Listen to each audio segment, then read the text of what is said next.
Hi friends, இன்றைக்கி நம்ம சேனலில் ஒரு வால் மவுண்டட் ஸ்டாண்ட் எப்படி பண்ணுறதுன்னு நம்ம பார்க்க போகிறோம். ரொம்ப எளிமையான வழி தான், பாருங்கள். இது வரைக்கும் நம்ம சேனலை சப்ஸ்கிரைப் பண்ணாதவங்க சப்ஸ்கிரைப் பண்ணிக்கோங்க. உங்கள் கமெண்ட்டை தெரிவிங்க, அது எனக்கு ஊக்கமாக இருக்கும். இது தேவையான பொருட்கள். இது டர்பன்டைன் ஆயில், இது பெயிண்ட், இது ப்ரைமர், இது அதுக்குள்ள கிளாம்ப்ஸ். இது எல்லாமே ஹார்ட்வேர் ஷாப்ஸ்லேயே ஒரே கடைக்கு கூட வாங்கிக்கலாம் நம்ம. இதுதான் நம்மளோட ஒர்க் பீஸு. இதை அந்த எமரி பேப்பரை வச்சு சாண்ட் பேப்பரை வச்சு தேய்ச்சி அதை கொஞ்சம் பாலிஷ் ஆக்க போகிறோம். அப்போ தான் நம்ம ப்ரைமர் அதில் ஸ்டிக் ஆகிறதுக்கு ஈஸியாக இருக்கும். பாருங்கள் அதோட வித்தியாசத்தை. சாண்ட் பேப்பர் போட்டு தேய்ச்ச உடனே அதுலேருந்து அந்த சாடஸ்ட்லாம் கிளம்பி வருது.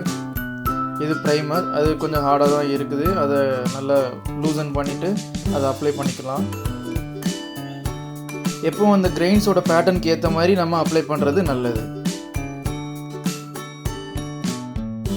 ஃபுல்லாக அப்ளை பண்ணியாச்சு. அதை சாண்ட் பேப்பர் போட்டு தேய்ச்சி எக்ஸஸான ப்ரைமர் எல்லாம் ரிமூவ் பண்ணிட்டேன்.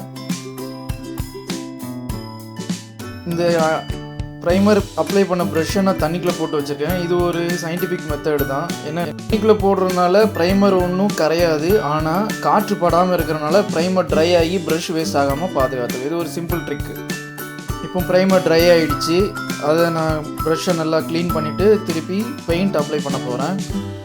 பெயிண்ட் காயறதுக்கு கிட்டத்தட்ட எனக்கு 24 hours ஆச்சு. பாருங்கள்.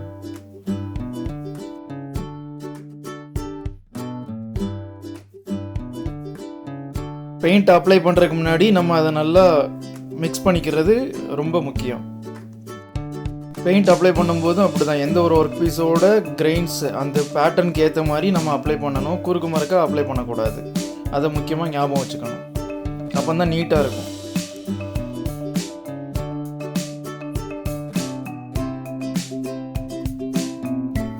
கிளாம்ப்ஸ்லேயும் நான் ப்ரைமர் அப்ளை பண்ணி பெயிண்ட் அப்ளை பண்ணிட்டேன். இப்போ நம்ம அதை ஃபிக்ஸ் பண்ணலாம். ஃபஸ்ட்டு நான் கிளாம்பை வச்சு பொசிஷன் மார்க் பண்ணுறேன். மார்க் பண்ணிவிட்டு அதை நான் ட்ரில் பண்ண போகிறேன். ட்ரில்லிங் மிஷின் இருந்தால் அதை யூஸ் பண்ணுங்கள். இல்லாட்டி மேனுவல் ட்ரில்லிங் மிஷின்லாம் கூட கிடைக்கிது. அது கொஞ்சம் சீப்பாக தான் இருக்கும். இதை விட அதை யூஸ் பண்ணிக்கலாம். ஆனால் கொஞ்சம் கவனமாக யூஸ் பண்ணணும். இந்த மாதிரி ஸ்டாண்டு நம்மளே செய்கிறதுனால நமக்கு என்னென்னா, நம்மளே செஞ்சோங்கிற ஒரு திருப்தி இருக்கும். அதை பார்க்கும்போது நமக்கு ஒரு சந்தோஷம் வரும்.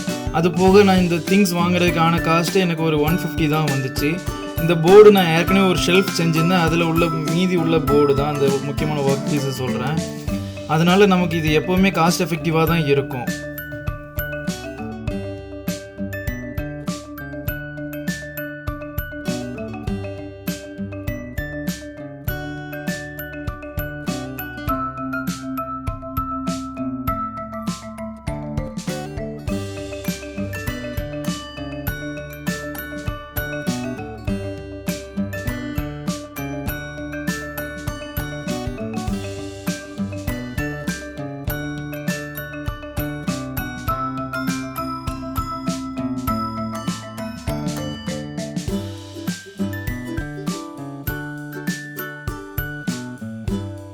இவர் தான் என்னோட அசிஸ்டன்ட் மிஸ்டர் ஜியோன். இவருக்கு இந்த மாதிரி டூல்ஸை ஹேண்டில் பண்ணுறது ரொம்ப பிடிக்கும். அவரோட குட்டி கைகளை தான் பார்க்கிங்க, வேறு யாரும் இல்லை, என்னோட பையன்தான்.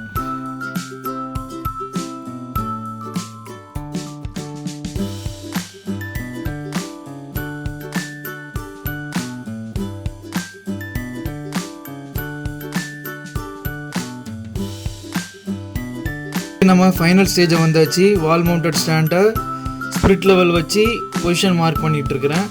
அதில் 4 ஸ்க்ரூஸ் மார்க் பண்ணேன், ஆனால் 2 எனக்கு எனாஃபாக இருந்தது.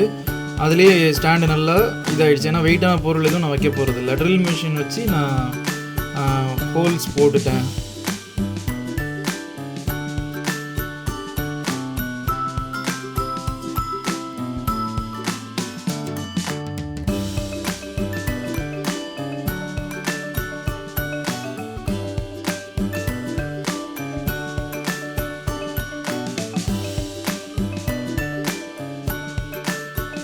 ஓகே, நம்ம வால் மவுண்ட் ஸ்டாண்டு ஃபிக்ஸ் பண்ணியாச்சு. இந்த கேக்டஸ் பிளான்ட்டு என் ஒய்ஃபுக்கு அவங்களோட கோ சிஸ்டர் கொடுத்தது. அதை வைக்கணும்னு சொன்னாங்க. அதுக்காக தான் இந்த ஸ்டாண்டே ரெடி பண்ணேன். இந்த புத்தர் சிலை அவங்களுக்கு நான் கிஃப்ட் பண்ணது, அதனால் அதையும் அதில் வச்சுருக்கேன். தேங்க்யூ ஃப்ரெண்ட்ஸ் ஃபார் வாட்சிங்.